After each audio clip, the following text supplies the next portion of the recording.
Hello everyone. तो आज का हमारा टॉपिक है भारतीय संविधान की अनुसूचियाँ या फिर schedule of Indian constitution. Last videos में हमने प्रस्तावना या प्रियम्बल को पढ़ा था। आज हम पढ़ेंगे अनुसूचियाँ। तो मूल संविधान में कितनी अनुसूचियाँ थी? मूल संविधान के अंदर थी 8 अनुसूचियाँ। अभी वर्तमान में कितनी हैं? 12 हैं। ये 8 से 12 तक का सफ़र कैसे हुआ? 9वीं अनुसूची, उसके बाद में 10वीं, 11वीं और 12वीं। देखो, 9वीं अनुसूची आई थी पहले संविधान संशोधन, फर्स्ट कॉन्स्टिट्यूशन अमेंडमेंट 1951 के द्वारा। 10वीं आई थी 52वां संविधान संशोधन हुआ था। कब हुआ था ये? 1985 के अंदर।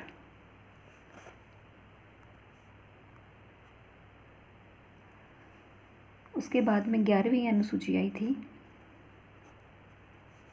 कब आई थी? 73 कॉन्स्टिट्यूशन अमेंडमेंट हुआ था 1992 के अंदर।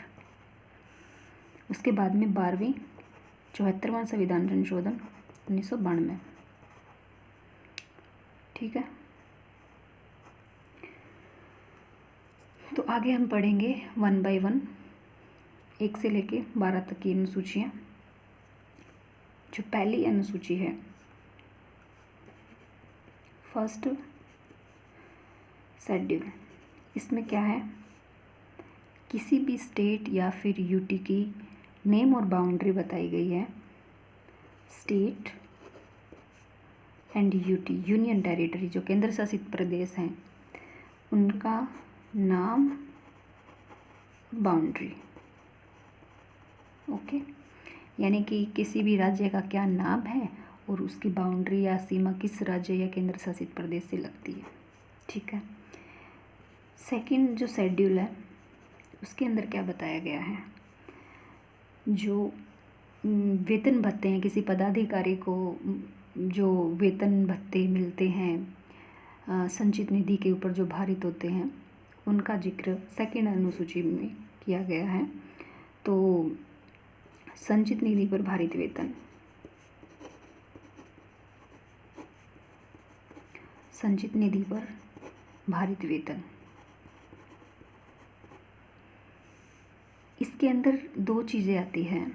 एक तो होती है भारत की संचित निधि, यानी कि consolidate fund of India, consolidate fund of India. एक होती है कंसोलिडेट फंड ऑफ स्टेट, यानी कि राज्यों की संचित निधि। ठीक है।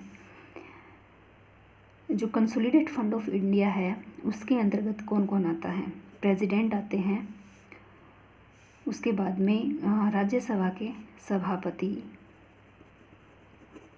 उपसभापति, लोकसभा के स्पीकर यानी कि अध्यक्ष और उपाध्यक्ष। उसके बाद में कैग आते हैं, कैग के बाद में सुप्रीम कोर्ट और हाई कोर्ट की पेंशन आती है। जो कंसोलिडेट फंड ऑफ स्टेट है ना, राज्यों की संचित निधि, तो ऐसे ही इधर आ जाएंगे गवर्नर, इधर आ जाएंगे विधान परिषद के सभापति और उपसभापति, जिन राज्यों में विधान परिषद है।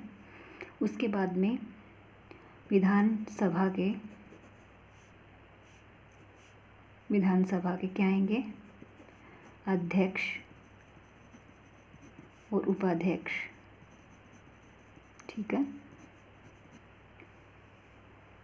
उसके बाद में हाई कोर्ट का वेतन, हाई कोर्ट का जो वेतन है वो वेतन दिया जाएगा राज्यों की संचित निधि से, और जो पेंशन है वो दी जाएगी केंद्र की संचित निधि से। इसके अलावा जो भी संसद निर्धारित करती है कि ये व्यय संचित निधि पर भारित होगा, वो व्यय या खर्च संचित निधि में ऐड कर दिया जाता है।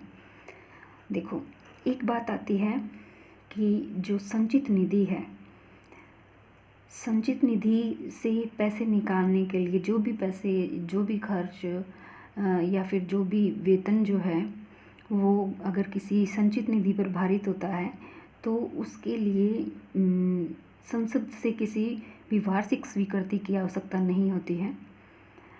ऐसा क्यों किया जाता है? इसका कारण है कि अगर मतलब जो भी पदाधिकारी है उनको मतलब राजनीतिक हस्तक्षेप से सुरक्षित करने के लिए अगर संसद, मान लो संसद उन्हें किसी भी प्रकार से किसी भी पदाधिकारी को उनकी निष्पक्षता का खतरा ना बने, इसलिए संसद को इस अधिकार से वंचित किया जाता है कि उनकी स्वीकृति आवश्यक नहीं होती है।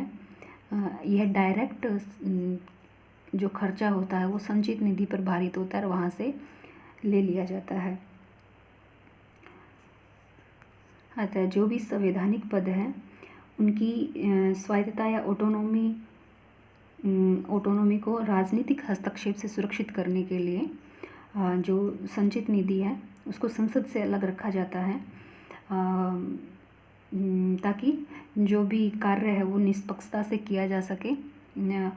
परंतु यहाँ एक बात आती है कि क्या संचित निधि में कोई संचित निधि के अंदर संसद के द्वारा कोई बदलाव किया जा सकता है क्या? मतलब आई मीन टू से कि संचित निधि पे जो भारित वेतन है उनको कम किया जा सकता है क्या? ये जो कार्य है एक विशेष परिस्थिति में किया जाएगा।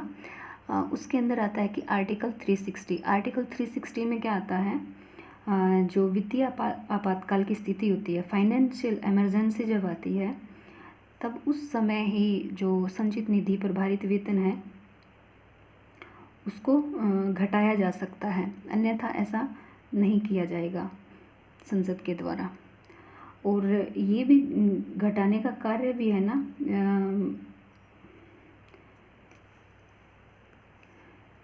तो वेतन को घटाने का कार्य केवल विशेष परिस्थिति यानी कि आर्टिकल 360 के अकॉर्डिंग ही किया जाएगा। तो आगे की अनुसूचियाँ हम नेक्स्ट वीडियो में पढ़ेंगे ताकि वीडियो ज़्यादा लंबी न हो। Okay, thank you.